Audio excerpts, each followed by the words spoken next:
ሰላም እንዴት ናችሁ? እንኳን ወደዚህ ህይወት ቀያሪ መድረክ በሰላም መጣችሁ። ዛሬ የምነግራችሁ ሚስጥር ለአብዛኛው ሰው የተሰወረ ነው። ልባችሁን ከፍታችሁ እንድታደምጡኝ እፈልጋለሁ። በአሁኑ ዘመን ትልቁ የሰው ልጅ ውድቀት የስራ ማጣት ወይም የገንዘብ ማጣት አይደለም፣ የትኩረት ማጣት ነው እንጂ በየቀኑ በዙሪያችን ያሉ ጫጫታዎች፣ የሶሻል ሚዲያ ማስታወቂያ እና የሰዎች ከንቱ ትችት አእምሯችንን እየበተኑት ይገኛሉ። ዛሬ የምናየው ታሪክ በዝምታ ውስጥ ሆኖ የራሱን ግዛት ስለገነባው ሰው ነው። ዓለም በጫጫታ ስትሞላ፣ አንተ ግን በዝምታ ውስጥ ሆነህ ታሪክ መስራት አለብህ። ዝግጁ ከሆናችሁ እስከ መጨረሻው አብራችሁን ቆዩ። የውሳኔው ምዕራፍ ከጫጫታ መውጣት። ድምፅ ዋና ገጸ ባህሪያችን በአንድ ወቅት እንደ ማንኛውም ሰው በየቀኑ በከንቱ ወሬዎችና በሶሻል ሚዲያ ሱስ የተጠመደ የህይወት ነበራት። አንድ ቀን ግን ቆም ብላ ራሷን ጠየቀች። ይህ የምኖረው ህይወት ወዴት እየወሰደኝ ነው? ያኔ ነበር ትልቁን ውሳኔ የወሰነችው። የሶሻል ሚዲያ አካውንቶች በሙሉ ዘጋ። በየቀኑ ለወሬ የሚሰበሰቡ ጓደኞችን ራቀ እና ወደ ውስጣዊ ዝምታ ዓለም ለመግባት ወሰነች። የግብነት ምዕራፍ የሰዎች ትችት ድምፅ። ከሰዎች ስትርቁ የራሳችሁን ህይወት መገንባት ስትጀምሩ መጀመሪያ የሚመጣው የሰዎች ትችት ነው። ጓደኞች እብድ ናት፣ ራሷን አገለለች፣ ተባለች እያሉ ያሙት ጀመረ። በየቀኑ የሚወሩት የትችት ቃላት ልብን የሚሰብሩ ነበሩ። እሷ ግን አንድ ትልቅ የህይወት ህግ አወጣ። ሰዎች አንተን የሚተቹ እነሱ ማድረግ ያልቻሉትን ስለምታደርግ ብቻ ነው። ዝምታውን እንደ መከላከያ ጋሻ ተጠቀመችበት። የ24 ሰዓት እኩልነት የጊዜ ሳይንስ ድምፅ። ለሁሉም ህይወት ሰው እኩል የሰጠችው አንድ ትልቅ ሀብት አለ። እሱም 24 ሰዓት ነው። ሀብታሙም ድሃውም እኩል 24 ሰዓት አላቸው። ልዩነቱ ሰዓቱ በምን ላይ እንደምናውለው ነው። ይህ ሰውዬ በየቀኑ የምታመልጠውን እያንዳንዶቹን ሰከንድ በጥቂት መመዝገብ ጀመረ። ጠዋት በ4 ሰዓት፣ በ10 ሰዓት ጠዋት የአውሮፕላን መከማቻ መነሳት፣ ማሰላሰል እና አዳዲስ እቅዶችን ማውጣት የዕለት ተዕለት ተግባሩ ሆነ። ከአነስተኛ ፍላጎት መነሳት፣ ስራ ማክበር፣ ካፒታል በማጠራቀም ማንኛውንም ታማኝ ስራ መስራት ጀመረ።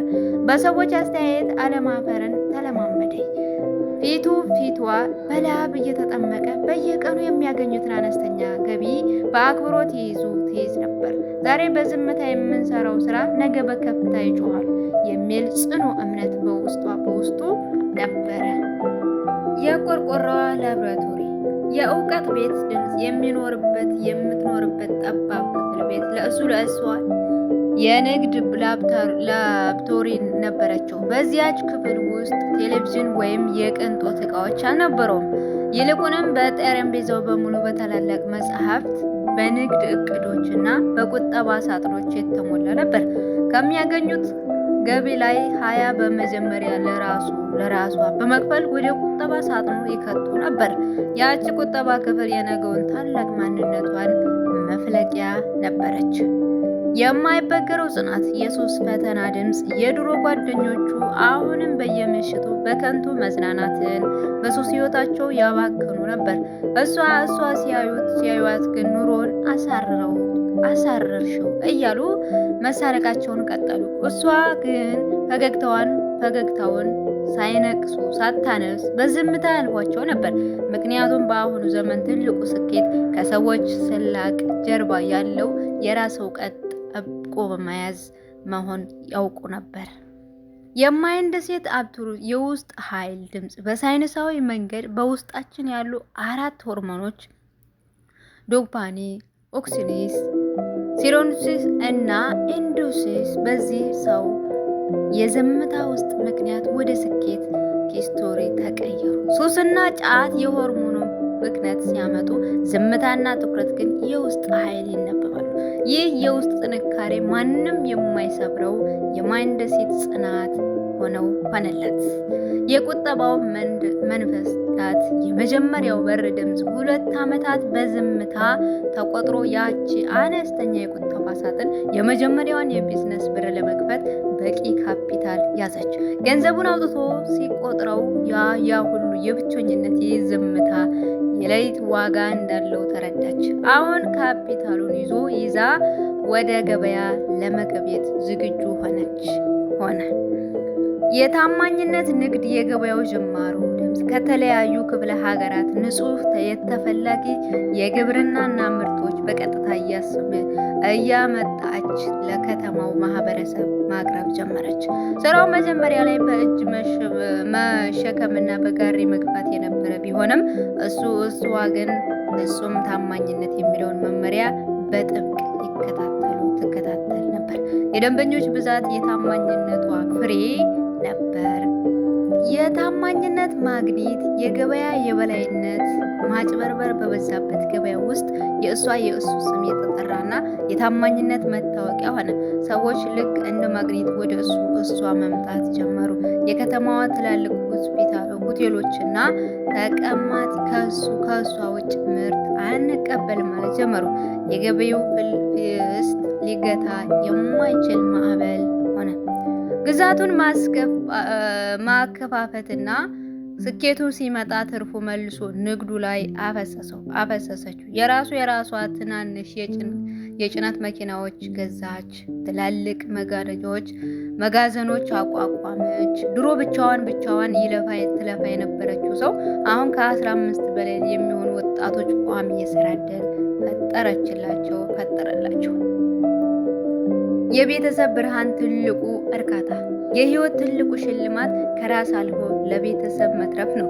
በገጠር በችግር ይኖሩ የነበሩ ወላጆቿ ወደ ከተማ አምጥተው የተደላደለ ህይወት ሰጠቻቸው። በቤተሰብ ውስጥ ያሉ ታናናሽ እህት ወንድሞች በጥሩ ትምህርት ቤት አስገብታ ሙሉ ወጪያቸውን እየሸፈነች ማስተማር ጀመረች።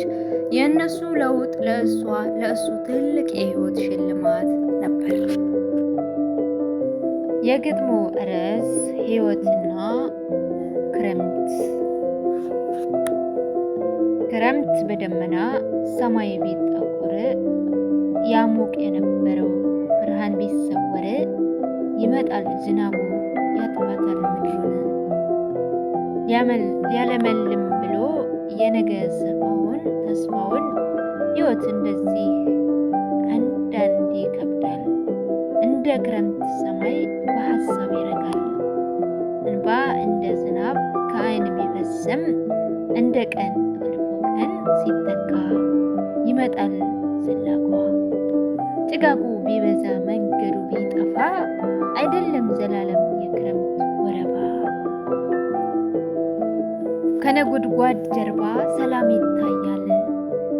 ከባዱን የዛሬን የነገው ያቀላል። ብርዱ ቢያንቀጠቅጥ አካል ቢያዝለውም፣ የሰው ልጅ ጥንካሬ በውስጡ የሚኖረው እንደ ጽኑ ዛፍ ስሩ የሰደደው ክረምቱን ያሸንፋል በትዕግስት እየሄደ። ከባድ ነፋስ አልፎ ፀሐይ መውጣቱ አይቀርም በሰዓቱ። ከእያንዳንዱ ጭጋግ ጀርባ አለ አዲስ ፍቅር፣ በጭራሽ እንዳይላችሁ ቅር። የሰማዩ ዝናብ ምድርን እንደሚያረሰርስ፣ የህይወት ፈተና ይሰጣል ትልቅ ብርታት። በጉጉት የምትጠብቂው ያ የብርሃን ቀን ይመጣል በደስታ ያበርቅ። ክረምት ምድር ውበት፣ ህይወት ለነገ ጽናት ናት። አበባ ትታያለችና በሰኔ ጠውልጋ። ክረምትና ህይወት። ክረምት በደመና ሰማይ ቢጠቁር፣ ያሙቁ የነበረው የብርሃኑ ሰወረ። ይመጣል ዝናቡ ያጥባታል ምድሩን። ሊያለመልም ብሎ የነገ ተስፋውን፣ ህይወትንም እንደዚህ አንዳንዴ ይከብዳል። ክረምት እንደ ክረምት ሰማይ በሀሳብ እንዲረጋል። እንባ እንደ ዝናብ ከዓይን ቢፈስም፣ እንኳን አልፎ ቀን ሲተካ ይመጣል ስላቋ። ያ የናፈቅሽው ሙቀት ርቆ ቢጠፋም፣ እንኳን የናፈቅሽው ማዕበል ቢያደርስሽ ከጫፍ ጫፍዋ፣ ጊዜው ሲደርስ ያበቃል ይህ የጭጋግ ወራት። በደረቀው ልብሽ ላይ ይዘንባል በረከት። ከባድ ንፋስ አልፎ ፀሐይ መውጣቱ አይቀርም። ከእያንዳንዱ ጭጋግ ጀርባ አለ አዲስ ፍቅር። የሰማዩ ዝናብ ምድርን እንደሚያረሳት የህይወት ፈተና ይሰጣል ትልቅ ብርታት። በጉጉት የምትጠብቂው ያ የብርሃን ቀን ይመጣል በደስታ ያበስልሽ በቀናት። ክረምት ለምድር ውበት፣ ህይወት ለነገ ጽናት። ሁሉም ያልፋሉ በጊዜው በሰዓት። ስለዚህ አትፍሪ ይለፋል ክረምቱ ወራት። ከሐዘን ጀርባ አለ የሚተካ እልልታ። ብርሃኑ ሲወጣ ጨለማው ይሰደዳል። ያለፈው ድካምሽ በታሪክ ይተካል። ህይወትና ክረምት። የዲጂታል ተጽዕኖ የስደት እህቶች መነቃቃት። ይህንን የስኬት ታሪክ በሶሻል ሚዲያ ሲሰራጭ በተለይ በስደት ሀገር፣ በአረብ ሀገር በውስጡ ቤት በሰው ቤት ተዘግተው ሌሊትና ቀን በእንባ ለሚሰቃዩ በርካታ እህቶች ወንድሞች ትልቅ የተስፋ ስንቅ ነው። ስልካቸውን ከፍተው የእሷን ዝምታ የቁጠባ ሚስጥር ሲሰሙ ተስፋ መቁረጥ አቁመው የራሳቸውን ታሪክ መጻፍ ጀመሩ።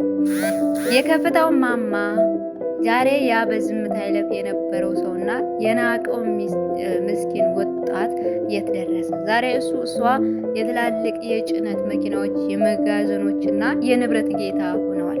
እውነተኛ ባለሀብት ሆናለች። በጥሩ አልባሳት በአምሮባት በትልልቅ የቢዝነስ መድረኮች ላይ ቆማ ንግግር ያደረገች ታደርጋለች። ህይወት የከፈለችውን ዋጋ ሁሉ በክብር ለመመለሰችላት።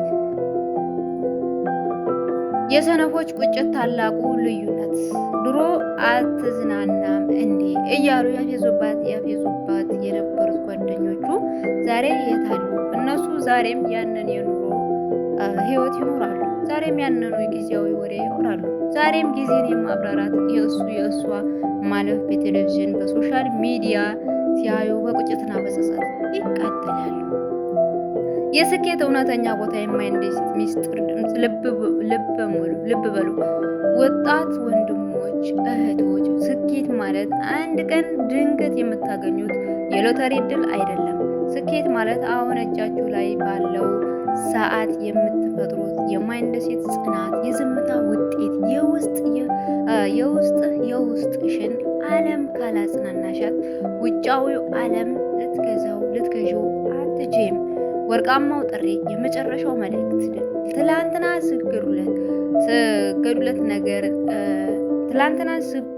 ስገድሉት ነገን ለፈጣሪ ስትሰጡት፣ እናንተ ግን አሁን እጃችሁ ላይ ያለውን የአሁኑን ዘመን ስጦታ ተጠቅማችሁበት ጫጫታውን ዝጉት። በዝምታ ውስጥ ሆናችሁ ግዛታችሁን ገንቡ። የውስጥሽን ዓለም ካነቃሽ ውስጣዊውን ዓለም ትገዛለህ፣ ታሸንፊያለሽ። ማጠቃለያው ይህንን ታላቅ የህይወት ሚስጥር ተረድታችሁ በዝምታ ውስጥ ታሪክ ለመስራት ከወሰናችሁ አሁኑኑ በዝምታ እጀምራለሁ ብላችሁ ኮሜንት ላይ ጻፉልኝ። ለተጨማሪ ህይወት ቀያሪ ትረካዎች ቻናላችንን ሰብስክራይብ በማድረግ ቤተሰብ ይሁኑ። በሚቀጥለው ክፍል እስክንገናኝ በጽናት ጠብቁን። ወዳችኋለሁ። መልካም ቀን